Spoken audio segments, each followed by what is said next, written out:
Assalamualaikum warahmatullahi wabarakatuh. Ini mengucapkan salam semangat buat seluruh guru, khususnya guru BK dimanapun berada. Dengan lahirnya kurikulum baru, kurikulum merdeka, di mana semua pelayanan dan pembelajaran harus berpusat kepada siswa kita atau berpusat kepada konseling, termasuk seorang guru memberikan pelajaran harus sesuai dengan gaya belajar siswa yang diajarkan. Untuk melakukan sebuah tes gaya belajar, maka kita membuat sebuah aplikasi sederhana yang dirancang untuk mengetahui gaya belajar siswa. Aplikasi ini dapat didownload melalui deskripsi YouTube ini, di mana kami telah meletakkan link Google Drive untuk mendownload aplikasi ini secara gratis.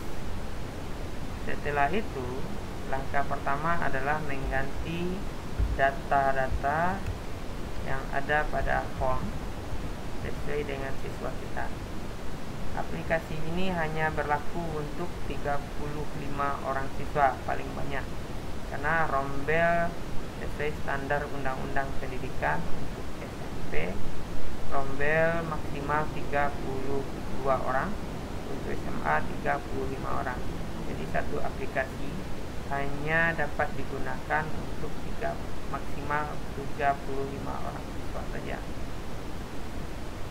Aplikasi ini dapat dijalankan dengan Windows Office Excel sederhana. Langkah pertama, kita mengambil angket. Silakan jika Bapak Ibu menggunakan angket manual, menggunakan kertas, silakan print langsung angket ini. Tapi jika Bapak Ibu menggunakan angket Google Formulir, silakan dipindahkan soal-soal pernyataan ini ke dalam Google Formulir. Angket ini bersumber dari Izul Haiti dan Abdillah MPD dan kawan-kawan. Jika Bapak Ibu ingin melihat angketnya, silakan diklik link yang berada pada bawah ini. Setelah angket dipindahkan kepada Google Formulir, maka Bapak Ibu membuat Google Formulir sederhana terlebih dahulu sesuai dengan kelas yang ingin Bapak Ibu tuju.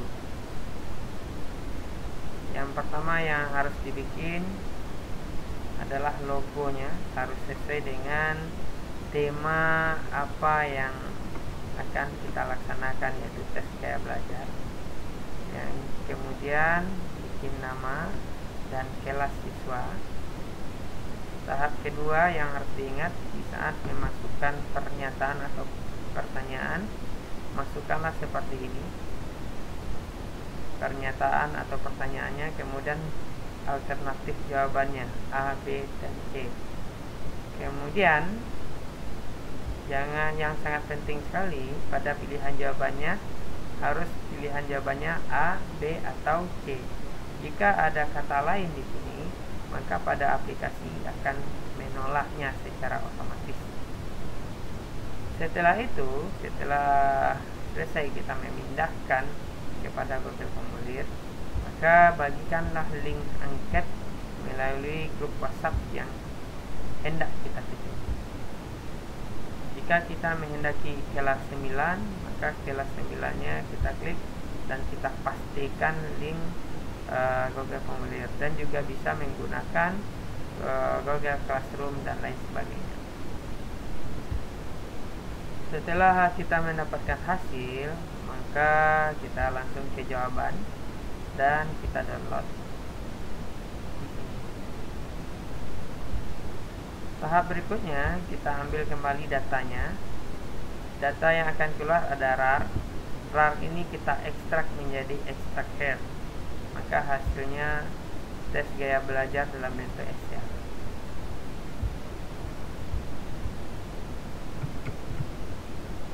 Tes gaya belajar dalam bentuk Excel.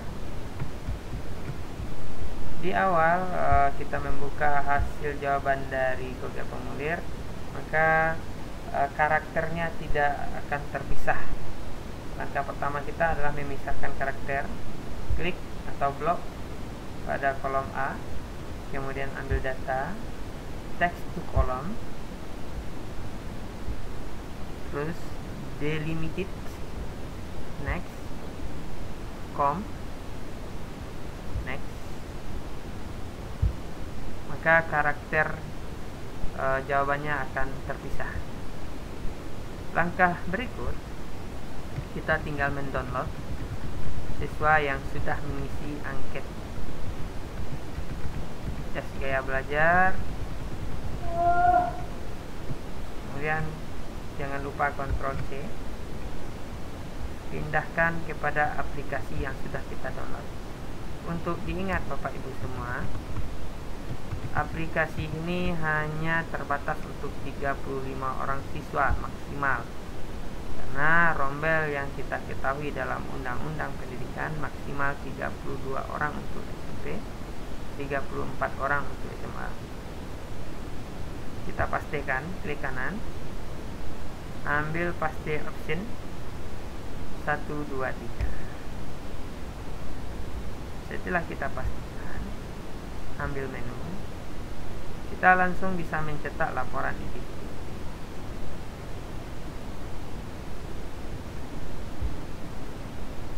Bapak Ibu mau mencetak yang mana?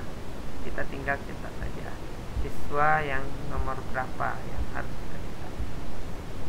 Jika kita sudah selesai mencetak laporan individu, silakan cetak laporan kelompok. Maka akan terlihat berapa orang siswa yang telah melakukan tes gaya belajar. Ternyata yang paling menonjol di sini adalah tes gaya belajar visual. Ini yang sangat menonjolkan. Terus jangan lupa informasi gaya belajar juga harus kita cetak sebagai pedoman untuk guru melakukan pembelajaran terhadap siswa-siswa tertentu. Yang harus kita ingat, laporan individu dapat diberikan kepada siswa secara individu dalam tahapan konseling individu.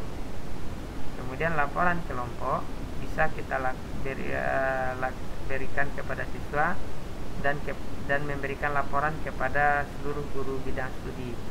Untuk laporan kelompok dan informasi gaya belajar, Bapak Ibu bisa mencetaknya 1 per kelas.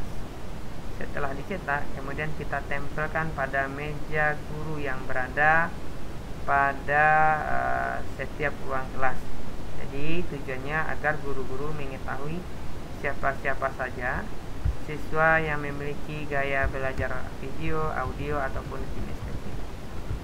Dan tujuan berikutnya, informasi gaya belajar juga kita tempel pada meja belajar agar guru mengetahui strategi guru untuk menghadapi siswa kinestetik audio ataupun video.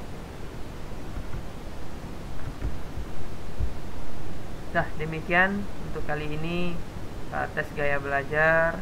Semoga bermanfaat untuk kita semua sehingga siswa kita menjadi lebih baik lagi. Sekian dari saya. Assalamualaikum warahmatullahi wabarakatuh.